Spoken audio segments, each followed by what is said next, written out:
Welcome to the Real News Network. I'm Jessel Noor in Baltimore, and welcome to this edition of the Bennis Report with Phyllis Bennis, who's joining us from Washington, D.C. Phyllis is a fellow and the director of the New Internationalism Project at the Institute for Policy Studies in Washington. She's the author of the books Before and After, U.S. Foreign Policy and the War on Terrorism, and Understanding the Palestinian-Israeli Conflict, a primer. Thank you for joining us, Phyllis. Good to be with you.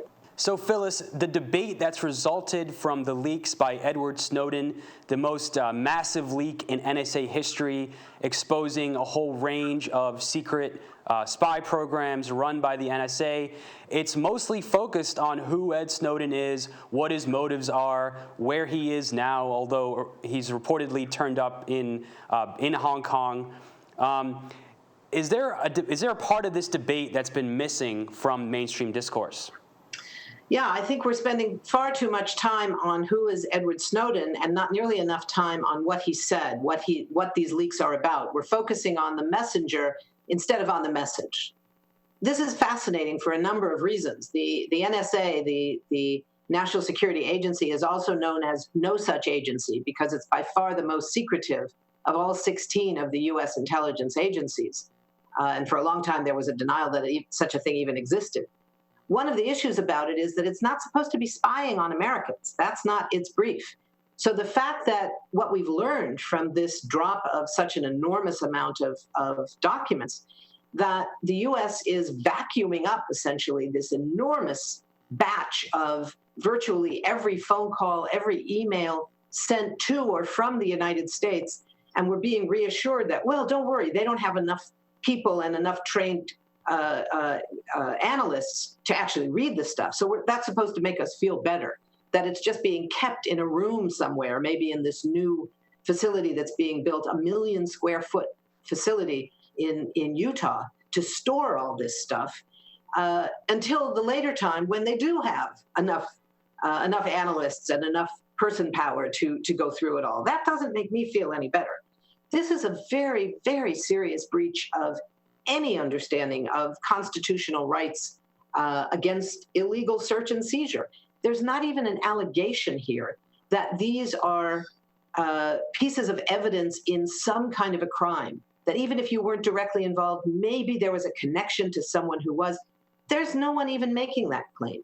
This is straight up vacuuming every bit of cyber information possible from every overseas phone line, every internet server, all the major companies, Google, Verizon, et cetera. This is massive. This is really a big brother operation on steroids. This is way beyond anything that has been confirmed before. I mean, the scale of these violations against the rights of people in this country are far greater than anything that we had confirmed before. Phyllis, when President Obama, he defended this program, he said, terrorists are out to get the United States. We need this to defend us. But he never talked about why terrorists want to harm the United States. Do you think that's an important discussion to have?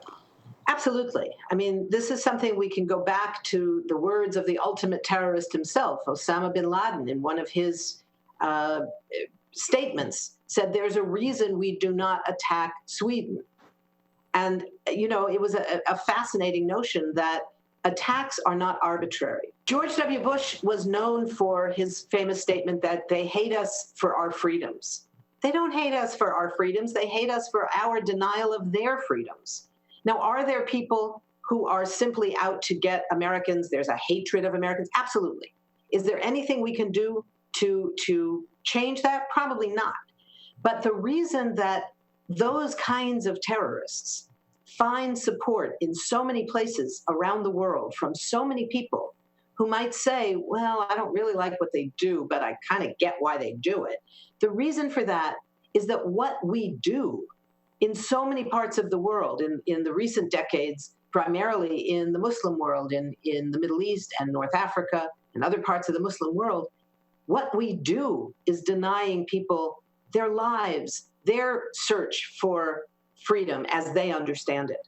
Our foreign policy for years has been understood to create, the term they use is blowback, meaning there are consequences.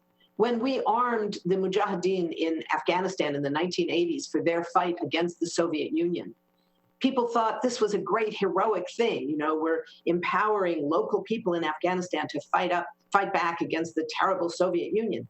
And what was the consequence of that? What was the blowback of that? 9/11. Those attacks were a direct result of what happened to people like Osama bin Laden when he was one of those that we armed to fight against the Soviet Union.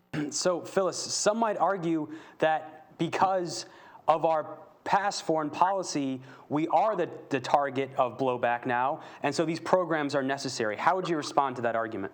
Well, first of all, I think we have to be clear that these are not only programs in the past. These are programs, these are policies of today.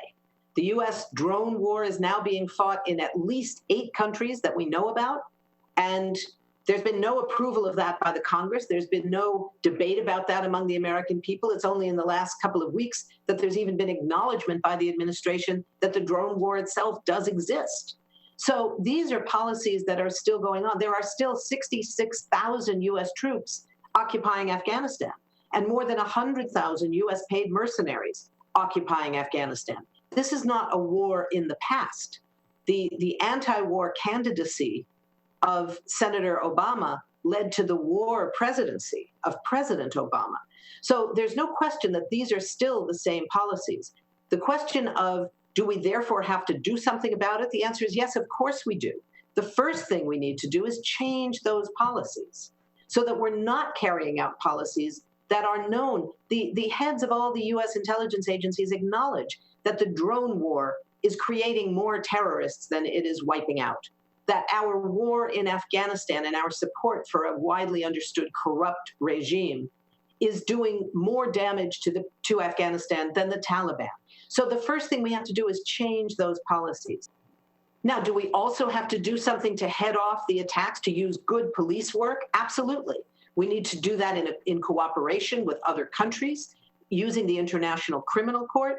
We need to do all that we can to head off those attacks. The question is a program like PRISM, a program that is so massive, it's like trying to get a drink of water out of a fire hose, so massive that every phone call is swept up into it, where there's no distinction about what are we looking for, who are we looking for.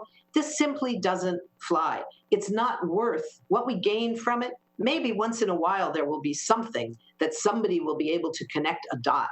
That's a good thing. But is that occasional rare occurrence, is that worth the massive denial of the civil rights and the privacy of 330 million American people? I don't think so. Trade-off that we're being forced to accept without ever having had this discussion among our people or among the Congress. Thank you for joining us, Phyllis. Thank you. And thank you for joining us on the Real News Network.